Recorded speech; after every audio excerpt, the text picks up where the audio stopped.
Oh, now we're in Just keep your lights on. Okay. Okay. Okay. Yep. Yep. Here.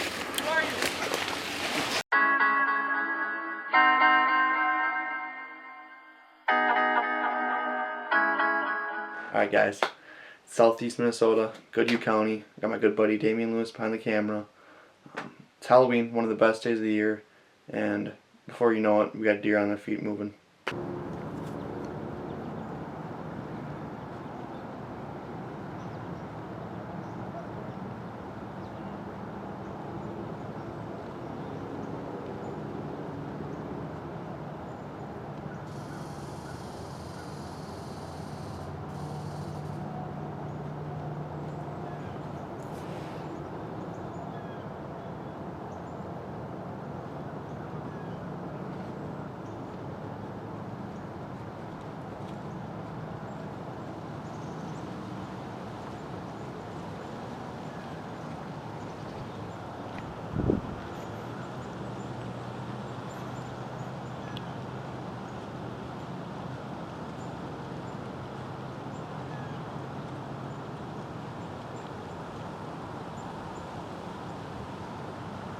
As this doe and nubbin buck make their way to about 10-15 yards from the stand, I notice them kind of looking back from where they came from, and I look up and I tell Damon, I'm like, here he comes.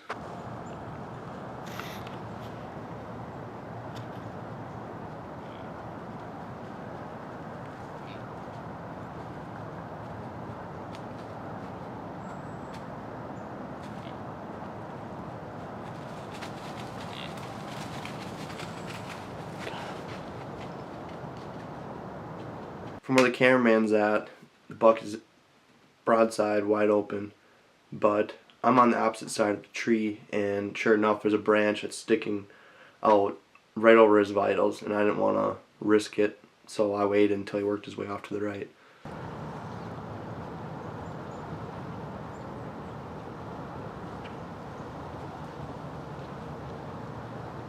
Alright.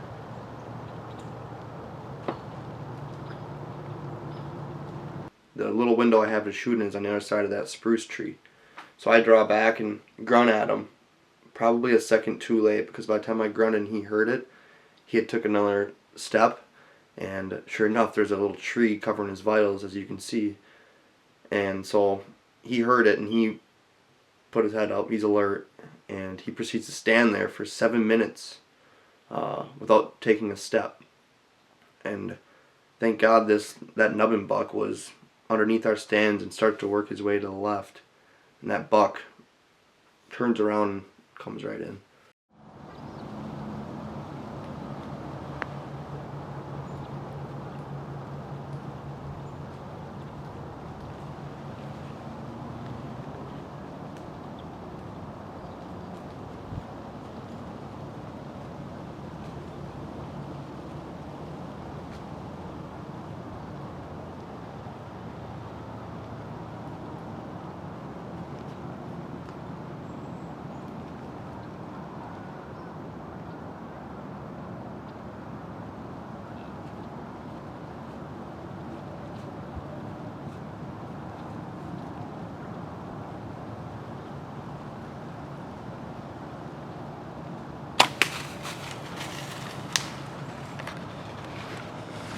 Good shot.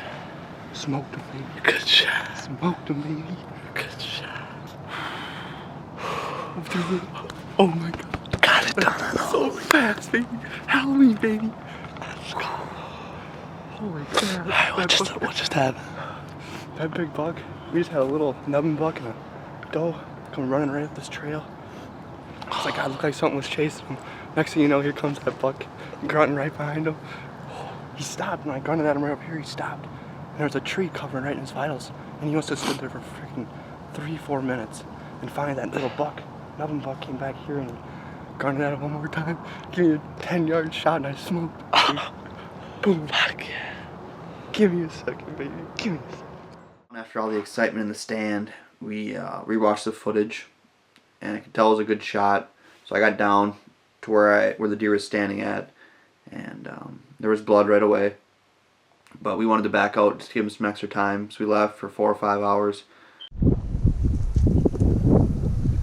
Alright guys, it is about 10:25. Went home, changed, and came back, watched the footage. Looks good. For sure, probably long. It's a little quarter in two, but I mean that arrow buried through, and we looked for blood right away, and there was blood right where I shot him. So we're gonna head back in there and see if we can find him. I don't think he went too far. I got a good feeling about the shot and stuff, so let's see where he goes. Let's get it.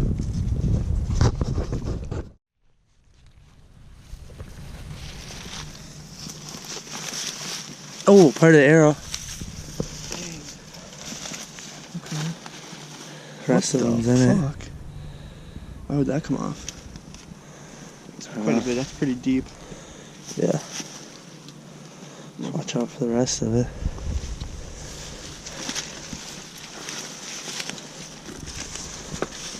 There's blood all over. Look at it.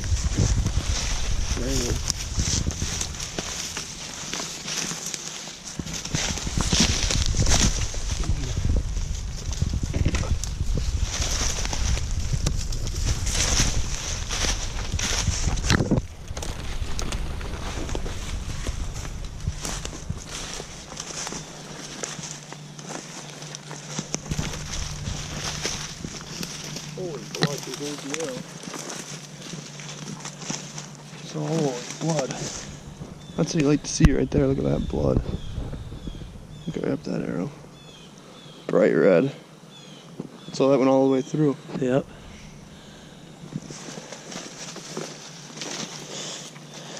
So following that blood trail from where I shot him for about 75 yards, and he started to drop over a ridge down into the bottom of a ravine. And as we followed the blood was picking up down that hill. So we're like, okay, you know, hopes are high. He'll go down there and expire. But as we got about halfway down that hill, my cameraman Damien was like, there he is. But he was bedded down on the bottom with his head up. He was still alive. And we came down this hill, bleeding quite a bit. And Damien looked down, right down on the bottom of this draw right down there. You might be able to see his antler in the video, I'm not sure.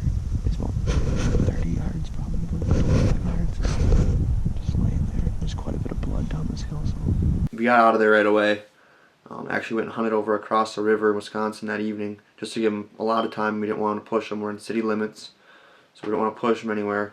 So we came back that night with a couple more guys and some headlamps and everything, but he was not in the same bed that we left him at. So we had to get back on blood, and it was pretty sparse drops, but we stuck with it, even through a grassy area where we lost blood, and morale was pretty low. We ended up picking up blood on the other side of that grass patch and on the timber over there. And then once he got into that side of the timber, he I don't know if something opened up or what, but he really started pouring blood and did a few circles and barreled downhill, and finally we found him and they were able to get our hands on him, so that was pretty exciting. Sometimes falling just drops for a long time, and got up into this chunk of woods and he went straight uphill. Yeah. I can't believe it. Must have just tired him out. He came in this woods and there was circles of blood. He must have been just crashing. And when I came down this hill, he was just full bore right down. He crashed. So, wow, I can't even believe it. Not gonna lie, I didn't think we were gonna find him for a while. But how far do you think we are away from? We gotta be 300 yards. Yeah. But I mean, so much blood. Guys, you got the cops right there. Oh, they're coming up here. Yeah, they are. Just trailing the deer. Oh, now we're Just keep your lights. Okay. Okay. Okay. Yep. Yep. Steve Wood, Scott Nash. Steve Wood. Damien Got Lewis. a buck down right here from this morning. Oh. Okay. Alright, sorry. Sorry.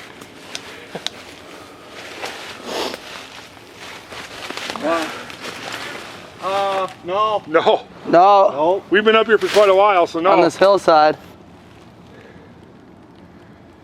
Nice deer. That's a big let you know if we do. I want to go to jail. We're going to jail. I was gonna keep this thing recording the whole time too. We didn't do anything wrong. We're just trailing a deer. We go back behind the deer. We try to take a couple more pictures while the cops, all of a sudden they yell up and they're like, "You guys need to get inside right now. We're looking for somebody." But we're in the middle of the woods.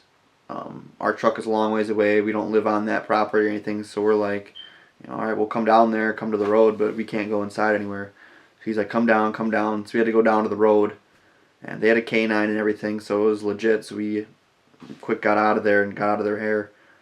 But we had to walk the road back on probably about a mile back to the truck, and there was cops posted around the block. So it was pretty serious. We didn't know what was going on, but kind of a crazy turn in the story. So finally finding this buck, getting our hands on him, and it was like probably 2 or 3 minutes, and we had to leave him again and go back home until they cleared out of the area. But we got a call from the cop later on that night saying everything was ready to go, that we could go back in there and get the buck out of there. So that was nice of them to let us know. So we went back up in there that night around like midnight and pulled that buck out of there and got him home. So